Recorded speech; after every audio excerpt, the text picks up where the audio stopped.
Okay, well, here we are in the car in Brixton with Ed from Stats. How you doing, Ed? Good, yeah, bit wet. It's a horrible old night, isn't it? It's not good, it's not good. Tell us the history of Stats. Stats is it's a band of 5 or 6 people. We've 5 or 6? Yeah, it depends who's available for what show. Okay. But it's songs that I've been writing for a couple of years. Wanted to write about just everything being numbers now, and the good things and bad things about that, and about how it is to live as Stats. And we started actually playing towards the end of last year. I think we did our first proper show in July, then a few more, and now we felt it was like about time. We spent quite a long time not doing gigs because we wanted to have a thing, and now we feel like we've got one. A thing? A thing? Oh, you mean like a thing that you're happy with? Yeah, a complete kind of rounded...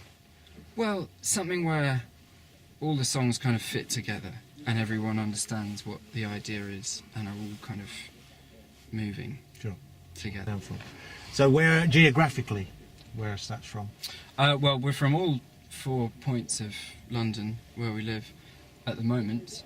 I'm from Wales, but I think, yeah, most of them are actually London or suburban London, born and bred. Right. So you're the only outsider. You came from Wales. Bass player comes from the West Midlands. Okay. But what brought you from Wales to London? Everything was here. I loved it in Wales, but it always, even when I was quite little, I felt like everything was kind of elsewhere. Or what I was going to do was elsewhere. It's still a place I love very much, but I wanted to do something else. Which part of Wales are we talking about? The middle, on the border. On the border? Absolutely. Black border. Hills, kind of. A bit north of that. Okay. Yeah. Wrexham... A bit south of that. The bit in between. Offers The Dyke. bit in between, yeah. Watch where you're going, or you trip over Offers Dyke. It's about that kind of... Very much. All right, so you're not only Welsh, but, you know, of the raiding, the border Welsh, you know, who just used to come over and steal our sheep and rape our women on a regular basis. I've watched Cabfile. I'm more the other way around. In fact, Cabfile, that was my town, Shrewsbury. Oh, really? That was okay. where. So I was born in Shrewsbury. Oh, right. But it was yeah, the other, sort of slightly the other way around. But there is something about growing up on a border that I think it stays in you. It stays relevant in some way. Really? Don't know quite what. Well, neither fish nor flesh. Kind of. Betwixt and between. Yeah. Like now I feel I've lived in London for 9 years, but I'm not a Londoner in any way. Right. I mean, I love it. Sure. It's great. Sure. But you're kind of a born incomer. Did you always love it? Or did it take No, a while? it took a while. It took a while. Did you come here to go to college or what? No, I came to get a job. All right. And got one? Got various jobs, but it took a while to settle in and to understand how it fitted together. I have to have maps of places. I have to know where I am on the map before I can start to feel like I know somewhere properly. So until you start taking the bus or walking, yes, London won't. That's what I found when I moved to London, was that I was going everywhere by tube, and none of it made any sense. No. I just pop out of a hole and go, well, I'm where I'm supposed to be. Where this is in relation to where I've just come from. But it's quite a good illustration of the kind of the limitations of diagrams and maps for actually telling you where you are, because they're very compelling and the function is high, but the actual information is it's only half the picture. Sure. Which is quite good. But there are many sorts of maps, aren't there? Yeah. And you know, I always get the impression there's a map for anything. You know, if you Yes. found a map, this road here, Blenheim Gardens, I bet there's a map that shows you the electricity and gas and water, who lives where, what they do for a living. I don't know, but yeah, and then there'll be many more online for different social purposes. Sure. But then the internet is kind of the map that overwhelmed the territory, which is again why it's interesting, and why, you know, we don't think about it directly very much, because I think if you do, or if you did, lots of bands seem to be singing about social networks and things, but in quite quite a fogyish way, as in a way that they're seen as these terrible black mirrors that will consume us all, which of course they're not. They're just things, they're tools, they're maps, social maps. But it is, so I don't try and sing about them in that direct a way. But it does change how you live all the time, and we live differently. So how do you write about them, sing about them? If it's not in a direct way, how do you do it? Well, in an indirect I suppose way. I suppose it is. It might be direct, but it's not. It's from the point of view of the individual rather than from the point of view of I want to say something about society in general. It's not a headline. It's not in a sort of journalistic way. Sure. It's from the point of view of someone trying to navigate between. Because the internet's, again, it both kind of glorifies and hyper-individualises people in terms of the potentially infinite feedback loop of preferences that you can set up so that you never see anything on the internet that you don't want to see. But it also has the opposite effect of subsuming the individual into a complete into realizing how similar they are to other people and it de-individuates you. It can make you aware that you are in some ways a demographic, or there's more that you share with people than you might initially like to think, than one might initially like to think. So I think it has those contradictory impulses that are quite well, it balances out. It's never as simple as saying the internet's rewiring all our brains and Facebook's going to kill us, which is what some bands seem to think. Well, so, we were only talking about this earlier today, and it's funny that the things that they say about it now are exactly what they said about the birth of television. That's the end of writing. That's the end of reading. That's the end of... It's like, well, it wasn't, was it? Children no longer obey their parents, and everyone is writing a novel. Yeah. Is that one you'll do? No. That was something. It's a quote that it surfaces every so often, and people attribute it to Cicero, but I don't think it is really. Okay. I think it's 19th century American, I think. And it's systems, because we're talking about systems here. When we talk about maps, when we talk about the internet, when we talk about how things interface or fail to interface, we're talking about systems here, aren't we? Do systems interest you per se, and do systems influence the music? Maybe limits more than systems, boundaries. Again, maybe it's partly a border thing, but because we never discuss it, we never sit down and say this is what the dogma is going to be. It starts here and it ends here, and this is what. But you get into I find it's easier to have more ideas when you restrict how far you can go. You kind of build yourself some fences, and then attempt to hurdle them. Almost like a minimalist artist might say, well, I can only use that and that. Yeah. So because you've limited your palette, yeah, it's potentially more interesting. Well, you have to focus on what you're actually, really trying to say, rather than splurging. And there's moments of splurge, but say formally, there's only tends to be like one or two bass notes per song.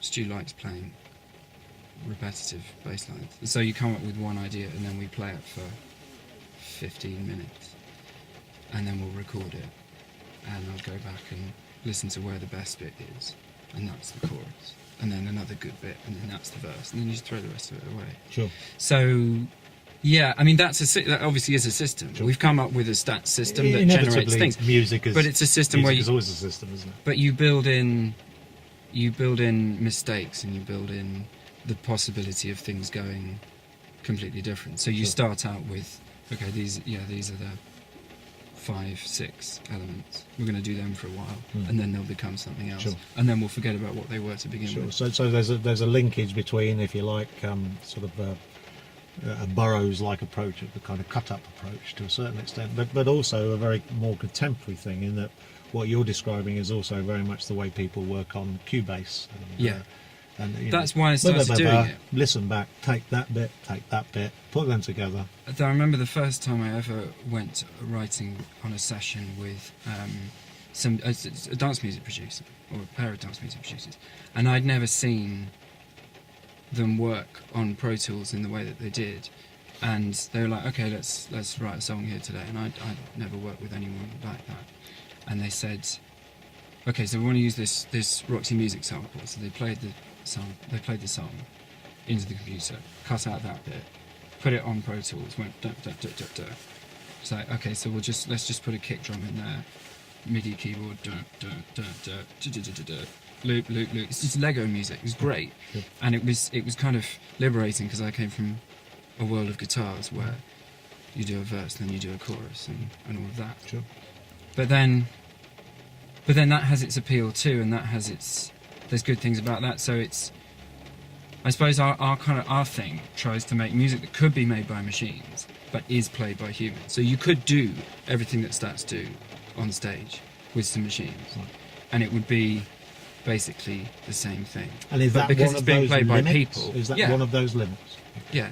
So that but because, like, say, Steve Reich, I find the stuff that he did with people much more interesting than machine stuff, because the loops and the tapes and things they're very formally interesting, but from the moment it's set going and the tape sort of starts looping, it's only, you know what's going to happen because one is playing slightly slower than the other, or it's sped up or whatever, and it's only the human intervention that creates any. Yeah. But say another piece like Piano Phase, where you've got two people playing exactly the same thing, and then the one pulls slightly ahead of the other, Sure. and that tension, because it can all go wrong at any point, that's where all the good bit is. And that piece can last 15 minutes or it can last half an hour, depending on who's doing it when. Every performance of it is completely unique. But you could do it with a machine really easily, and it would be perfect. It would be better than anyone's played it. Better but worse at the same time. Yeah. You can always tell, can't you, when you hear something that's systems based, made on a machine, and systems based played. I mean, there's always and people like Steve Reich, and are those the sort of people who actually influenced the music at root? Amongst them, yeah. I'm a big John Adams fan. I really like John Adams because he had some of that. He seemed to recognise the limits of the limits. So listening to some Glass or Reich can be quite a, when they're not completely on their game, it can be. It's more interesting to think about than to actually listen to sometimes. Whereas Adams tried to do that and tried to do the really difficult thing of marrying that sort of formalism with a fuller sort of romantic harmony. And there's tunes in there. There's tunes in Nixon and China and Dharma at Big Sur and all that. And I like that because it has all the appeal of regular pop music. And some of that sort of structural rigour, because all rigour all the time is, you need comfort as well as reason. So you wouldn't feel quite so at home with sort of very abstract soundscapes that don't have a linear thing going on at all, which is just more Varese for all us, music more just is sort of, there's no real discernible pattern. No, I mean all music is abstract, but the music's like necessarily abstract form, but the discontinuous stuff is. It's not that I don't find it interesting at all. It's just I don't think the place for it is on stage at the Windmill. It's like if you want to. That would be teaching, not entertaining, not performing. Because the only naturally occurring thing about music is rhythm, really. It's the only thing that happens in the world that's anything like what happens in music is rhythm, whether it's heartbeat or seasons or whatever you want. The rhythm. So to remove the rhythm is to remove any connection to the natural world at all, or the human world. But that's not to say, like, the things that you might have going on way over on the left channel on the sampler could be completely abstract, like, and really discontinuous. Duncan, our guitar player, is like, if you want him to make sheets of abstract noise, he will, and he can never really do the same thing twice. But you set that against John, who's the drummer, and he's a time machine. That's what he does. He has numbers 1 to 4 and repeat. That's what you want from it. Yeah. I think. I Never agree. been a big Keith Moon fan or anything like that. I don't want to. It's funny that when you hear a lot of great pop music, you sometimes driving along, put Radio 2 on, and you hear something in the 60s, and you kind of go, you get to the end and you go, I couldn't hear the drum kit anywhere in there. It's so good that you couldn't even hear it. It's not even like we do now. The drums always up here. Whereas even early Beatles stuff and whatnot. The drums are just doing their job. And even records that are really about rhythm. I'm reading a book about Stax at the moment, Respect Yourself. Because Stax is just, that studio I think is the greatest music. And Al Jackson, that rhythm section that just sat there, and he was driving everything, and everything is his band, his studio really. Or it seemed like that anyway. But he's just there, and although for the time presumably the drums were really loud, or they were really a big focus, but as you say, he's just there to serve the singer in any one of those songs, and even in Booker T and the MG songs, he's there to serve whoever's taking their bit at the minute. Sure. He's there to serve the organ, Sure. or he's there to be, Sure. and he's so completely reliable and just occupies exactly the space that you want. Love it. And how about more sort of contemporary pop music, for want of a better word? Who would be your guiding lights? I don't really know. It's not that I don't listen to the radio. I don't mean today. No, I right. just mean when you were growing up and whatnot. Who did you listen to and go, yeah? I only started listening to music quite late. I was probably about 13 or 14 before I really paid any attention to it at all. But we had on the bus to school, they used to play long wave radio, Atlantic 252, and I only realised quite recently how much most of the songs that were in heavy rotation there are still very far in my brain, like Never Met a Girl Like You Before by Edwyn Collins, or I remember You're Never Gonna Get It by En Vogue.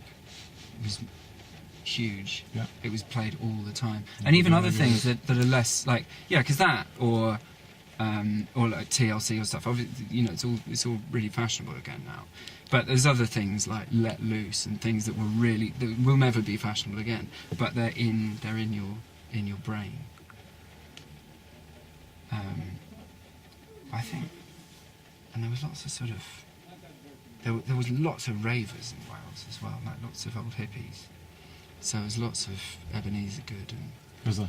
Yeah, I remember that in my class introducing us all to minimal techno or in fact what he was calling it monotonous techno, which I don't know whether that was a subgenre, but the teachers on the school trip were not having it at all. But I can't pretend that I was completely captivated by it, but it stayed with me, and eventually I realised that he was probably right all along while I was listening to my, Britpop records. He had the right idea. Apart from Pulp. Yes. Still love Pulp. Well, yes. Whenever Britpop comes up and people start shutting it down, we just go, no, sorry. Pulp justifies. I think so, whole thing. and I think there's a lot more good things as well. Like the first Supergrass album is got some crackers on it. I love the first Elastica album. I don't care what So do anyone I. says. It's So do I. great. So do I. They took, they may have ripped people off, but most of what they ripped off, they made a lot better. Oh yeah. That was an arty album. Yeah. It was very art. But obviously, Wire. Well, how about Wire? What about Wire? I prefer Connection to Three Girl Rumba. I think it's. I like Wire in the same way that I'd like some of the more formal kind of minimalists. I enjoy thinking about it more than listening to it. But Pink Flag, I really love Pink Flag. But yeah, I got to know all of that basically through Elastica. I prefer Waking Up to No More Heroes. Sure. And I think when the thing about Wire being they didn't mind at all about getting ripped off, I think that was to their credit. I'm a big fan of the second Elastica album, by the way, as well. Oh, The Menace. Yeah. I remember. My mate was the guitarist on that. Oh right. I love it. That track with Mark Smith. How I wrote Elastica Man. And, That's an album people really forget. Mm. I'm impressed that you even remember the title. I remember them doing it on Jules Holland, and yeah, it was very cool, but I didn't understand it. I didn't know where the choruses had gone. Yeah, no, it was a bit like that. So what's coming up for what? Never mind what's coming up for Stats. What would you like to come up for Stats? I want to carry on. I mean, we've recorded a lot, and we have a producer who's always been. I've known him for a long time, and he's over the last couple of years while we've been developing, he's been helping us out with recording things at times, and we've already recorded quite a lot, and I think that's really helped in developing the system. Lots of it's kind of ready to go, but then you think that, and then 3 months later you've got a bunch more, and you don't want to do that stuff anymore. So I think we should release something quite soon. Coming back to the internet, doesn't that facilitate that easily? Isn't it a system whereby you can record something and put it somewhere? Sure, you can, but even if it's just on SoundCloud or somewhere, just building up that. I think you kind of, if it's as early as it is for us, I think you maybe risk flooding your idea if you're trying to be quite clear about what you're doing. So we will release a single or an EP or something like that. So did you say you had a single coming out in April? That's the plan. Okay. Yeah, it'll probably be an EP. Right. Well, and we might do something again before that. Do it yourselves, or yeah, we'll do it ourselves. Yeah. I mean, it's not a kind of political decision to do it ourselves. It's not dogma. It's just practical. It's just easier. Well, it is easy. You these can. days. Yeah. So anybody can be a record company. Just open an iTunes account. Yeah, and I mean, obviously, getting from there to there remains difficult, and you need more help. But for where we're at, it's fine. So we're carrying making and making more videos, and doing better shows, bigger shows. There isn't a grand strategic plan. Maybe we need a system for that. It's called a manager. Yeah. Get a manager system. Yeah, I think that's another system to be resisted for as long as possible. Definitely. But I think it seems we've been able to get things to people that want it. So we'll carry on with that for a bit. It would be good to play outside London. Yeah, well, I was going to say, do you fancy playing outside? And how does festivals sound? I like the city festivals. I like playing in new cities I haven't been to. I mean, country like festivals are great, but there's a lot of them, and I mean they can be an amazing sort of crowd, but there's a different crowd you get when a whole city centre, like Liverpool Sound City, or or Dot to Dot, or those kind of festivals where it just arrives. I'm sure it's terrible for the people who live there. I'm sure it's a real pain in the arse, but it's exciting because you're kind of confronted with it's. And it's the differences. It's like being on tour, and the differences between you get to know. It's a really interesting way to get to know a country, and you're only there for a tiny amount of time, and a certain amount of it will just be the same cards shuffled in a different order, and then there'll be other things about it that are very specific to that city. Yeah, well, I know what you mean about tents. You don't want to sleep in them. You don't want to play in them. No, it doesn't. Well, tents. I mean, tents. To play in, I think it was quite good actually. Open air, I don't like. Right. Because you can't. There's no limit. There's no kind of. I know this song that was played on the bus, but you can't create. You can't contain any vibe that you create on stage. You can't make a club out of a field, unless there's a roof. True. It's kind of wrong, isn't it? I've never got on with it. I've been to so many festivals and seen my gods on stage and just give them a number and just walk off because it's like, well, I'm not connecting with you at all. I don't think it's really about music. Music festivals are slightly misnamed. Like it's a big party outdoors, and it's a sort of temporary city outdoors, and that's the vibes you get into. And if that's the way I've enjoyed festivals, is through treating it like that, rather than, it's not a gig, it's not a big gig. You know, obviously it is if you're performing, but it's a completely different experience. And the most fun I've had at festivals as a punter is basically ignoring the music. Yeah. And, you know, only really at bigger ones as well, like at Glastonbury, and where it really is a city. Yeah, I mean, there's so something much, very special about that. all the interesting stuff is behind the music stage. I know every year the BBC sends all these people to Glastonbury, and I go, like, you completely missed it. But you couldn't film Where's the most of acoustic? interesting Where's the stuff. jazz? Where's the circus? Where's the theatre? Where's the comedy? Yeah. It's all just like, I used to work at Glastonbury, and I know that all those people used to get really angry about it. You know, it's not a music festival. No. So everywhere It's you not. went, it's not a music festival. No. So urban festivals for you? I like them. I think they're good. So I do just I. like cities. I like going to new cities. I like and urban festivals new towns. specifically in London, so that I could specifically sleep in my own bed. How about that? Always a plus. There's that Half Man Half Biscuit won't do a gig that's more than a drive from Nigel Blackwell's house, will they? Because he doesn't like using other people's loos. Do you think that's true, or do you think Well, that's I've read that. That's I mean, so there's so half many biscuit, stories isn't it? about Nigel Blackwell. I'm sure that almost none of them are true. He's a great songwriter, though. It is He's incredible such a to think funny that 30 years ago, as a band, you could make a very, very, very tidy living without ever playing live outside of London. That's how many venues there were. And you could just do it constantly. And people would turn up constantly and give you money. Amazing. Yeah. Now you've got to have a plan. Now you have to have a plan, yes. It's a different world, and the music business is not what it was. It's a very different thing. There's good things about that, though, right? Very much good things. There are bad things as well. There isn't the seed money that there used to be.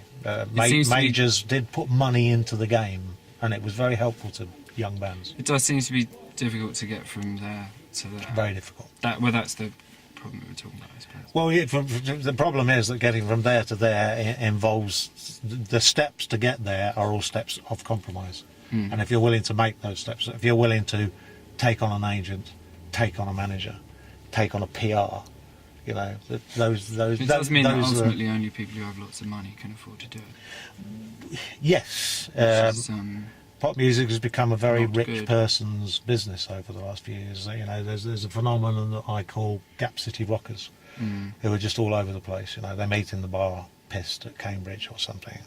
I can play the bass, form a band, 5 gigs, put out a single, that's it. Go and work in a bank. You know, and those people are badly in the way. You have to cut your way through them. You really do. You have to cut.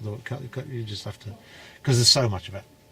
Well, And it's that's not what they do. They go to PRs because they got their parents' money and whatnot. They give a PR £1,000 and you just bombarded with it. surprising how many things cost £1,000. What else costs £1,000? Well, specifically, I don't know. Like everyone seems to cost about £1,000. 507 £1,000 a month. singles. There you go. Yeah, yeah, It's about £1,000, isn't it, with VAT and yeah. That's why we only sleeves. made 200.